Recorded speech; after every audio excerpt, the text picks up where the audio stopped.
الحمد لله نحمده ونستعينه ونستغفره ونؤمن به ونتوكل عليه ونعوذ بالله من شرور انفسنا ومن سيئات اعمالنا من يهده الله فلا مضل له ومن يضلل فلا هادي له ونشهد ان لا اله الا الله ونشهد ان محمدا عبده ورسوله اما بعد كنتم خير أمة أخرجت للناس تأمرون بالمعروف وتنهون عن المنكر وقال النبي صلى الله عليه وسلم خيركم من تعلم القرآن وعلمه أو كما قال عليه الصلاة والسلام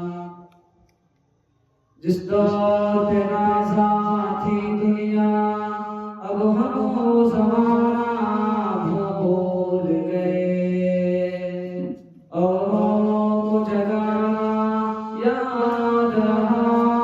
خود ہوش میں آنا بھول گئے منہ دیکھ لیا آئینہ میں پردہ نہ دیکھا سینے میں دل ایسا لگایا جینے میں مرنے کو مسلمان بھول گئے تو اب بھی ہوتی ہے مسجد کے فضا میں اے انور جس ضرب سے دل ہل جاتے تھے وہ ضرب لگانا بھول گئے کیا بتاؤں اے مسلمان تجھ سے نادانی تیری نام کو بس رہ گئی ہے عزم مسلمانی تیری تھا کبھی حیران زمانہ تیری عظمت دیکھ کر ہو گئی ضرب المثل عالم میں حیرانی تیری حیرت ہے تعلیم و ترقی میں ہے ہم پیچھے حیرت ہے تعلیم و ترقی میں ہے ہم پیچھے جس قوم کا آغاز ہی اقرا سے ہوا تھا معزز سامعین کرام اور دائز پر جلوہ فروز معقد علماء کرام اور اس پروگرام کی سرپرستی فرما رہے رفیق محترم جناب حضرت مولانا عمر صاحب قاسمی اور یہاں پر موجود ہمارے روح رہا حضرت حافظ انصار صاحب دعوت برکاتہم العالیہ اور دیگر معزز حضرات عالیہ السمی صاحب دعوت برکاتہم العالیہ اس مجلس میں بیٹھے میرے غیور نوجوانوں معاملہ ہمارے نزدیک صرف تعلیم کا ہے چونکہ سب سے پہلے وحی جو نازل ہوئی وہ لفظ اقرا ہے اللہ کے رسول محمد صلی اللہ علیہ وسلم جب پیدا ہوئے دنیا کے اندر تشریف لائے تو اس وقت پوری دنیا کے اندر جہالت عام تھی ہر طریقے کی شرک و بدعات عام تھی بے حیائی عام تھی ظلم و ستم اور قتل و غارت گیری عام تھی یہاں تک کہ لوگ حج کرنے میں طواف کیا کرتے تھے تو طواف بھی ننگے کیا کرتے تھے یعنی بے حیائی اس قدر عام تھی کہ پوری دنیا کے اندر جو ہے ہر طریقے کی بے حیائی تھی لیکن قربان چاہیے تاجدار مدینہ احمد مصطفیٰ محمد مصطفیٰ صلی اللہ علیہ وسلم پر جب آپ اس دنیا کے اندر تشریف لائے ہیں اور آپ کو نبوت ملی ہے 40 سال کی عمر میں تو آپ نے مکہ کی اس سرزمین پر اور نامسائل حالات میں بھی آپ صلی اللہ علیہ وسلم نے علم کا چراغ روشن کیا ہے آپ صلی اللہ علیہ وسلم نے اسی مکہ کی سرزمین پر ایک مدرسہ قائم کیا جس کا نام دار ارقم رکھا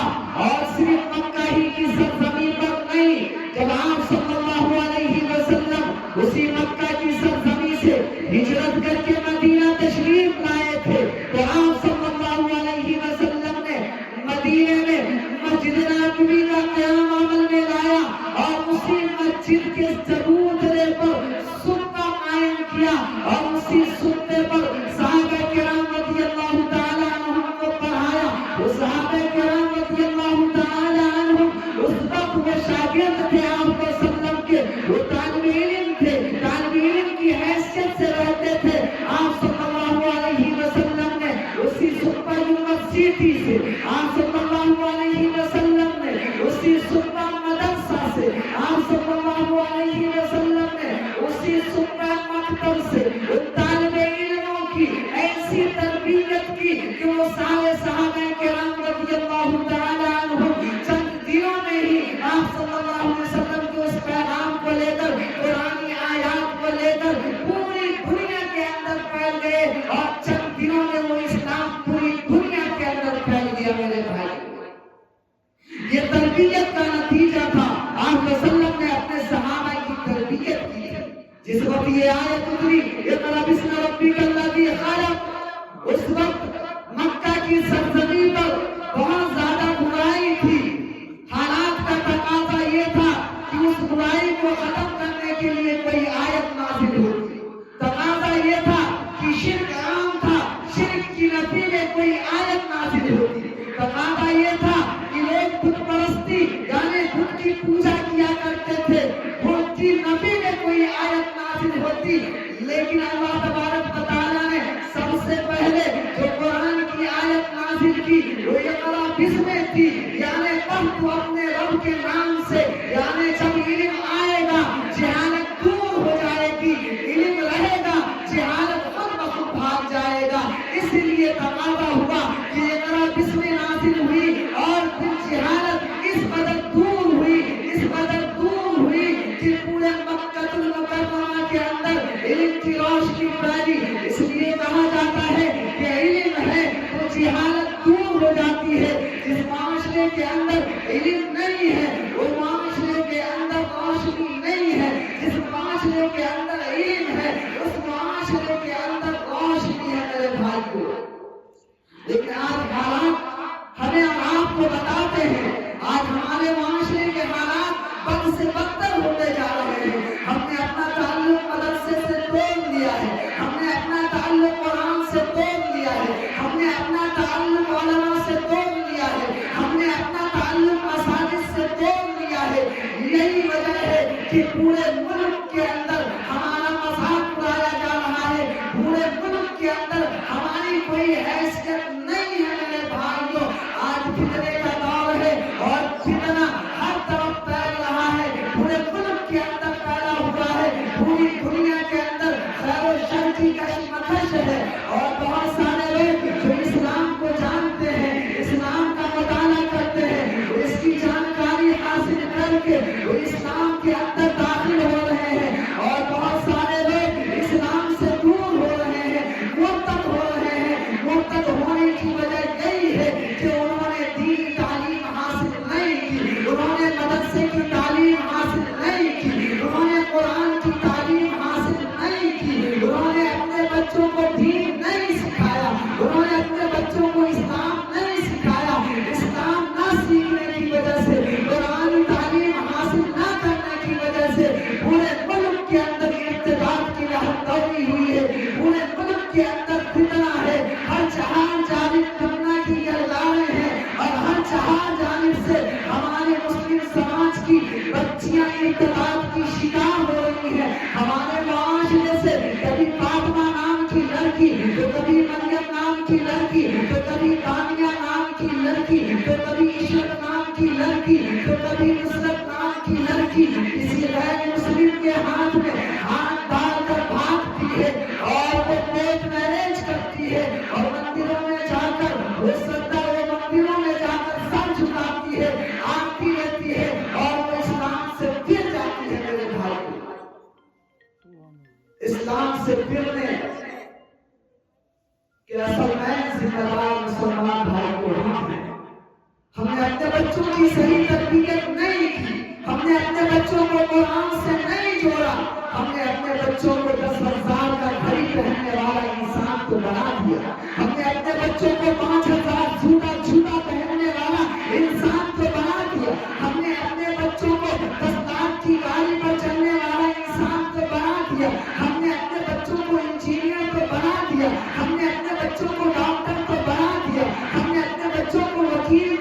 دیا. دنیا کی اعلیٰ سے اعلیٰ تعلیم ہم نے اپنے بچوں کو دے دی، لیکن حقیقت میں ہم نے اپنے بچوں کو صحیح انسان نہیں بنایا. ہم نے اپنے بچوں کو انسانیت نہیں سکھایا. اگر ہم اپنے بچوں کو انسانیت سکھاتے، اپنے بچوں کو سب سے پہلے قرآن کی تعلیم دیتے، اپنے بچوں کو سب سے پہلے اسلامی تعلیم دیتے، اپنے بچوں کو مکاتب سے جوڑتے، مدرسے سے جوڑتے، تو یہ نوبت کبھی نہیں آتی میرے بھائیوں. آج ہمارے معاشرے سے بچیاں نہیں بھاگتی، آج ہمارے بچے بے تعلیمی کے شکار نہیں ہوتے. آج ہمارا معاشرہ تباہی کے بہانے پر ہے، ہر طرف آگ پھیلی ہوئی ہے. اور یہ مسلم شباب، مسلم سماج کے اندر میرے بھائیوں میں کتنا فساد کی زہر اس طریقے سے دن بدن بڑھتی چلی جا رہی ہے. جیسے جیسے یہ زمانہ ترقی کر رہا ہے، ویسے ہی ویسے فتنہ اس معاشرے کے اندر جنم لے رہا ہے. لیکن کوئی مائی کا راز اس کو روکنے والا نہیں ہے میرے بھائیوں. ضرورت ہے اپنے سماج سے برائیوں کو ختم کرنے کی، ضرورت ہے اپنے بچوں کو دینی تعلیم سے جوڑنے کی، ضرورت ہے اپنے بچوں کو مکتب سے جوڑنے کی. جب ہمارا بچہ مکتب سے جڑے گا، مدرسے سے جڑے گا، تو یاد رکھیے مسلمانوں، وہی بچہ جب کسی مدرسے سے جڑ کر دنیا کے بازار میں جائے گا، تو دنیا کے بازار میں وہ ہاتھوں ہاتھ دیا جائے گا، وہ قدر کی نگاہ سے دیکھا جائے گا، وہ عزت کی نگاہ سے دیکھا جائے گا، وہ اکرام کی نگاہ سے دیکھا جائے گا. وہ ہاتھوں ہاتھ لیں گے اسے میرے بھائیوں. اس لیے ضرورت اس بات کی ہے کہ مدارس کو، مکاتب کو اور مساجد کے مکاتب کو مضبوطی بخشی جائے، اس کو استحکام بخشا جائے. جس طریقے سے حالات ہیں میرے بھائیوں، یہ مدارس ہی ایک ایسا ادارہ ہے، یہ مکاتب ہی ایک ایسا ادارہ ہے جس کی وجہ سے ہندوستان کے اندر مسلمان زندہ ہے میرے بھائیوں. یاد رکھیے، اگر یہ مدرسہ بند ہو گیا اور یہ مکتب بند ہو گیا اور یہ مساجد کے اندر مکاتب کا نظام بند ہو گیا، تو یاد رکھیے مسلمان بھائیوں، آگے آنے والی جو ہماری نسل ہے اسے کوئی کلمہ پڑھانے والا بھی نہیں رہے گا. یاد رکھیے مسلمانوں، اگر ہماری حالت ایسی ہی رہی تو آنے والے وقت میں کوئی جنازہ پڑھانے والا بھی نہیں ملے گا. یاد رکھیے مسلمانوں، اگر ہماری حالت ایسی ہی رہی تو آنے والے وقت میں مسجد میں کوئی نماز پڑھانے والا امام بھی نہیں ملے گا. اگر یہی حالت ہماری رہی تو آنے والے وقت میں کوئی نکاح پڑھانے والا نہ ہوگا. یاد رکھیے، یہی علماء کرام ہیں اور یہ مدارس اسلامیہ ہے اور یہ مساجد الہیہ ہے. ان اداروں کی وجہ سے اس ہندوستان کے اندر مسلمان زندہ ہے، مسلمانوں کا وجود زندہ ہے. ہم آپ اس ہندوستان کی سرزمین پر فخر کے ساتھ گھومتے ہیں. یہ مدارس کی دین ہے، یہ مکاتب کی دین ہے. انہی مدارس اور مکاتب کی وجہ سے ہم اور آپ اپنے سر کو فخر کے ساتھ اونچا کر کے شہروں کے اندر گھومتے ہیں. اس لیے مدارس اسلامیہ کا وجود کو بچانا ہم سب لوگوں کی اولین ترجیح ہے میرے بھائیوں. آپ صلی اللہ علیہ وسلم نے بھی اس وجود کو بچایا تھا اور آپ صلی اللہ علیہ وسلم نے سب سے پہلا مدرسہ قائم کیا تھا جس کا نام صفہ تھا. آج پوری دنیا کے اندر جتنے مدارس اسلامیہ ہیں، جتنے مکاتب دینیہ ہیں، ان سب کی نسبت اور ان سب کا رشتہ اسی صفہ اسلامک سے ملتا ہے، اسی صفہ اسکول سے ملتا ہے، اسی صفہ کالج اور اسی صفہ یونیورسٹی سے ملتا ہے میرے بھائیوں. آج حالات نہایت بد سے بدتر ہوئے ہیں. ہمارے نوجوان جو اسلامی تعلیم حاصل نہیں کرتے، لیکن وہ اسلامی تعلیم نہ حاصل کر کے وہ انگریزی تعلیم حاصل کرتے ہیں. آپ کو منع نہیں کیا گیا ہے کہ آپ اپنے بچوں کو انجینئر مت بنائیے، آپ اپنے بچوں کو ڈاکٹر مت بنائیے، آپ اپنے بچوں کو انجینئر بھی بنائیے، آپ اپنے بچوں کو ڈاکٹر بھی بنائیے، آپ اپنے بچوں کو وکیل بنائیے، آپ اپنے بچوں کو اعلیٰ سے اعلیٰ تعلیم دیجیے. لیکن ہر تعلیم سے پہلے قرآن کی تعلیم کو مقدم کیجیے، ہر تعلیم سے پہلے حدیث کی تعلیم کو مقدم کیجیے، اسلامی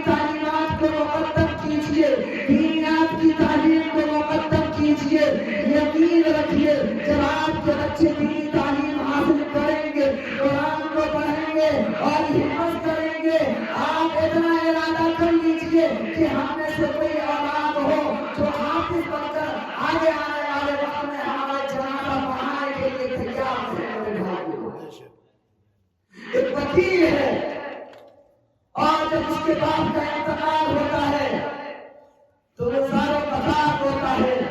ایک مسجد کے اندر جاتا ہے, عالم صاحب کو بلا کر لاتا ہے, کہتا ہے کہ میرے والد مجھے جنازہ کی نماز پڑھا دیجیے. کوئی جنازہ کی نماز پڑھانے والا نہیں. وہ وکیل جنازہ کی نماز کے بعد سارے بتا ہو رہا ہے, کہہ رہا ہے کہ میرے والد نے مجھے اعلیٰ سے اعلیٰ تعلیم دی, مجھے انجینئر بنایا, مجھے وکیل بنایا, مجھے اعلیٰ افسر بنایا, لیکن افسوس ہے کہ میں اس قابل نہیں کہ اپنے والد کے جنازہ کی نماز میں خود سے پڑھاتا. کاش میرا باپ مجھے قرآن کی تعلیم دیا ہوتا, مجھے حافظ بنایا ہوتا, مجھے دینیات کی تعلیم دیا ہوتا, تو آج میں اپنے باپ کے جنازے کی نماز خود سے پڑھاتا. وہ ایک بیٹا ہے جس کے دل کے اندر ایک درد تھا, ایک ٹیس تھی, اس کے دل کے اندر ایک زخم تھا کہ کاش میرے والد مجھے دین کی تعلیم دیے ہوتے. آج ہم کس راستے پر چل رہے ہیں مسلمان بھائیو؟ آج ہم کہاں چلے گئے؟ ہمارا سماج کہاں چلا گیا؟ ایک سماج تھا کہ سماج کے گلیوں سے قرآن کی آیات سنائی دیتی تھی. ایک وقت تھا جب گلیوں سے کوئی گزرا کرتا تھا تو گھروں سے قرآن کی تلاوت سنائی دیتی تھی. کوئی مریم تلاوت کر رہی ہے تو کوئی عائشہ تلاوت کر رہی ہے, اور فرشتوں کا ایک جتھا اترتا تھا اور یہ کہتا تھا کہ چلو چلو آج مریم کا قرآن سنتے ہیں, چلو چلو آج عائشہ کا قرآن سنتے ہیں, چلو چلو آج فاطمہ کا قرآن سنا جائے. کہاں گیا وہ زمانہ کہ ہمارے گھروں سے قرآن کی تلاوت کی آواز آیا کرتی تھی؟ آج ہمارے گھر سے وہ آواز کہاں چلی گئی؟ آج ہمارے گھروں میں تو ٹی وی کی آواز آتی ہے, موبائل پر گانے سنے جاتے ہیں, اور ہم آ کر شکایت کرتے ہیں امام صاحب کو, امام صاحب برکت نہیں ہے, گھر میں آفت ہی آفت ہے, بیٹا بیمار ہے, بیوی بیمار ہے, کیا بتاؤں, بالکل سکون نہیں ہے, اطمینان نہیں. کیسے اطمینان ہوگا؟ ہم نے قرآن کی تلاوت کو چھوڑ دیا میرے بھائی, ہم نے قرآن کو چھوڑا ہے, اس لیے قرآن نے ہم کو چھوڑ دیا.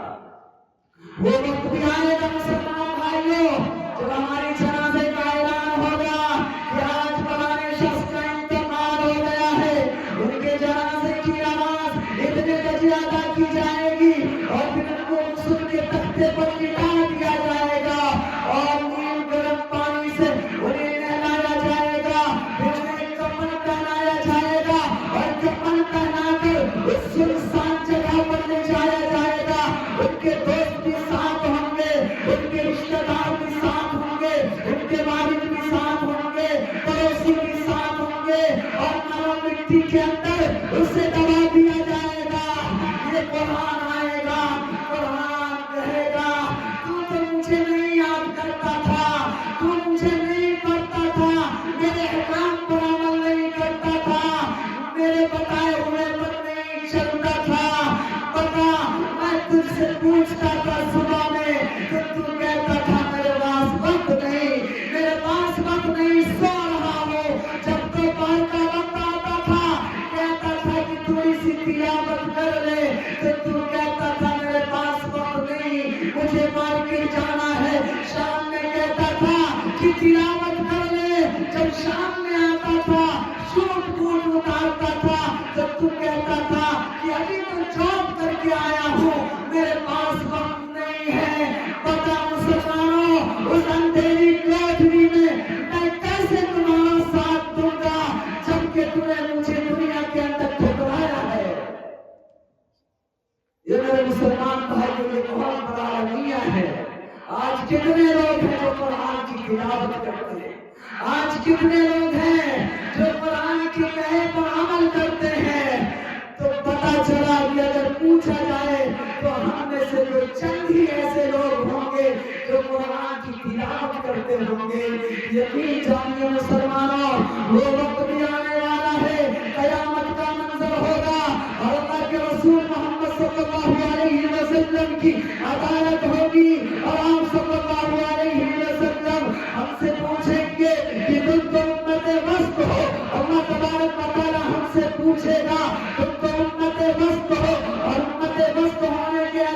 سے تمہارے منہ پر بہت بڑی ذمہ داری تھی. اگر تم نے اس کی خیر خواہی کا حق ادا نہیں کیا ہوگا تو تم سے پوچھا جائے گا کہ تمہارے پاس عظیم کتاب ہدایت قرآن کریم موجود تھی اور تمہارے پاس اللہ کے رسول محمد صلی اللہ علیہ وسلم کا بہترین اسوہ موجود تھا اور صحابہ کرام رضی اللہ تعالی عنہم کا عظیم ترین کارنامہ ریکارڈ تھا. اس کے باوجود تم نے حتی وسع اس دنیا سے برائی کو اور ظلم و زیادتی کو اور قتل و غارت گیری کو ختم کرنے کی حتی وسع کوشش نہیں کی. تو تم کیا جواب دو گے مسلمان بھائیوں؟ یہی کہا جائے گا کہ تم مر گئے تھے, تمہاری غیرت مر گئی تھی, تم زندہ تھے لیکن تمہارا ضمیر مردہ ہو گیا تھا. تو کل قیامت کے دن اللہ تبارک و تعالیٰ کو کیا جواب دو گے مسلمان بھائیوں؟ یہ بہت بڑا المیہ ہے ہمارے معاشرے کا میرے بھائیوں. ہم میں سے ہر شخص ذمہ دار ہے. اللہ کے رسول تاجدار مدینہ احمد مصطفیٰ محمد مصطفیٰ صلی اللہ علیہ وسلم نے فرمایا کلکم راعٍ وکلکم مسئول عن رعیتہ. ہم میں سے ہر کوئی نگراں ہے اور اس کے ماتحتوں کے بارے میں پوچھ ہوگی. اگر ہم نے کہا اگر کوئی گھر کا مرد اگر مکھیا کی حیثیت رکھتا ہے, اس کے گھر سے اگر کوئی بچی بھاگتی ہے یا کوئی بچی اسلام سے پھر جاتی ہے یا کوئی بچہ اسلام سے پھر جاتا ہے تو اس انسان سے کل قیامت کے دن پوچھا جائے گا. ہمارے معاشرے سے اگر کوئی بچی بھاگتی ہے تو اس کا ذمہ دار صرف اس کا باپ نہیں ہے. وہ بیٹی صرف اپنے باپ کی نہیں ہے بلکہ وہ بیٹی اپنے باپ کے ساتھ ساتھ سماج کی بھی بیٹی ہے. وہ بیٹی سماج کے ہر فرد کی بیٹی ہے. اگر وہ اسلام سے پھر جاتی ہے, کسی گاؤں سے کسی محلے سے بھاگتی ہے تو اس کا ذمہ دار صرف اس کا باپ نہیں ہے بلکہ اس سماج کا ہر فرد ہے. سماج کے ہر فرد سے کل قیامت کے دن اس لڑکی کے بارے میں پوچھا جائے گا کہ یہ لڑکی مرتد ہو گئی تھی اور تم موج پر تاج پھینک کر مارکیٹ کے اندر گھوم رہے تھے, اپنے گھر کے اندر رسی اور مرغا کھول رہے تھے, تم نے اس پر دھیان کیوں نہیں دیا؟ کل قیامت کے دن اللہ تعالیٰ پوچھے گا تو ہم اور آپ کیا جواب دیں گے میرے بھائیوں؟ یہ ایک درد ہے میرے بھائیوں ہمارے معاشرے کا. ہمارا معاشرہ کہاں چلا گیا؟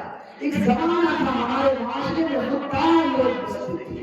ایک زمانہ ایسا تھا کہ ہمارے معاشرے کے اندر کسی کو چھپر ڈالنے کی ضرورت پڑتی تھی تو گاؤں سماج کا سارا آدمی اکٹھا ہو کر مل جل کر اتحاد اتفاق کے ساتھ بسم اللہ اللہ اکبر کہہ کر اس دتی کو اس کے چھپر کو گھر کے اوپر چڑھا دیا کرتے تھے.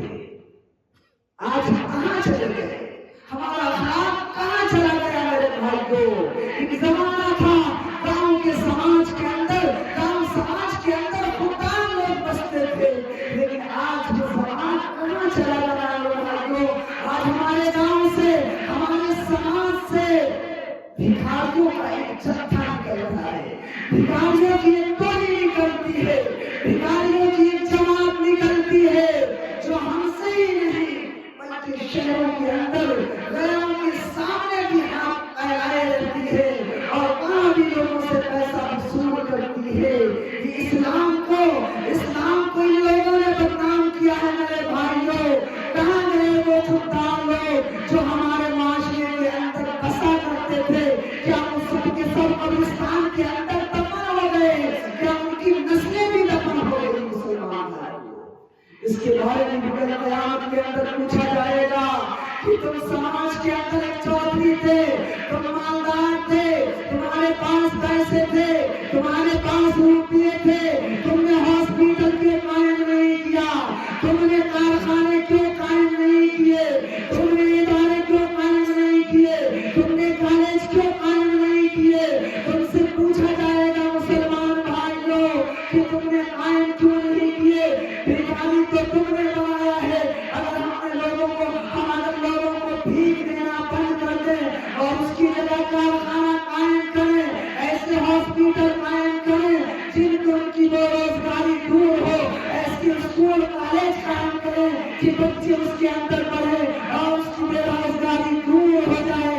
ہمیں ایسا مضبوط علاقہ بنانا پڑے گا اپنے سماج کے اندر، تب جا کر ہمارا سماج مضبوط ہوگا، تب جا کر ہمارا سماج جو ہے مستحکم ہوگا۔ ورنہ یاد رکھیے آنے والا وقت بہت خطرناک ہے۔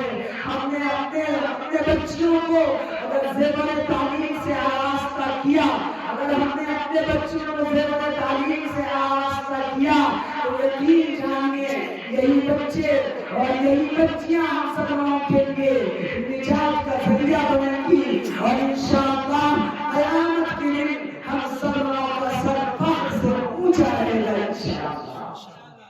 اس لیے سماج کو ضرورت ہے نوجوان افراد کی، سماج کو ضرورت ہے پڑھے لکھے نوجوان کی، سماج کو ضرورت ہے پڑھی لکھی بچیوں کی۔ اگر ہمارا معاشرہ پڑھا لکھا ہوگا، ہمارے سماج کے اندر پڑھی لکھی بچیاں ہوں گی، ہمارے سماج کے اندر پڑھے لکھے بچے ہوں گے تو انشاءاللہ ہمارے معاشرے سے غریبی دور ہوگی، ہمارے معاشرے کے اندر سے فقیری دور ہوگی، اور ہمارا معاشرہ جو ہے ایک اچھا معاشرہ بنے گا اور جنت کا نمونہ بنے گا انشاءاللہ۔ اس لیے ہم سب لوگ وعدہ کریں کہ انشاءاللہ سب سے پہلے ہم سب لوگوں کو اپنے بچوں کو قرآن کی تعلیم دلانی، اور یہ جو مدرسہ ہے مدرسہ تجوید القرآن آپ کو معلوم ہونی چاہیے۔ آپ 12 سال کے حلقے سے تعلق رکھتے ہیں۔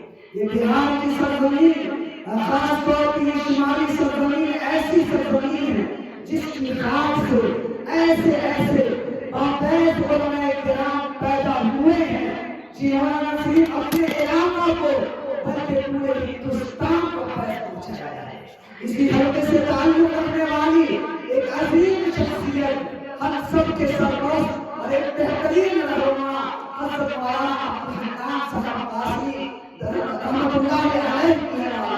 حضرت نے جو فیض علمی پہنچایا ہے وہ صرف اپنے حلقے ہی میں نہیں بلکہ حضرت کا فیض جو ہے پورے ہندوستان کے اندر پہنچ رہا ہے۔ یہی بہار شمالی حلقہ ایک ایسی سرزمین ہے جہاں کی خاص سے اٹھنے والی عظیم شخصیت حضرت مولانا مجاہد اسلام کی ہے۔ وہ اسی بہار اور شمالی بہار سے تعلق رکھنے والے ہیں۔ دیوبند تک اور بڑی بڑے دیوبند ہی نہیں بلکہ خلیجی ممالک میں بھی ان کی شہرت کا ڈنکا بجتا ہے کہ حضرت مولانا قاری اسلام صاحب رحمۃ اللہ علیہ کے لگے کا کوئی مفتی نہیں تھا، کوئی قاضی نہیں تھا۔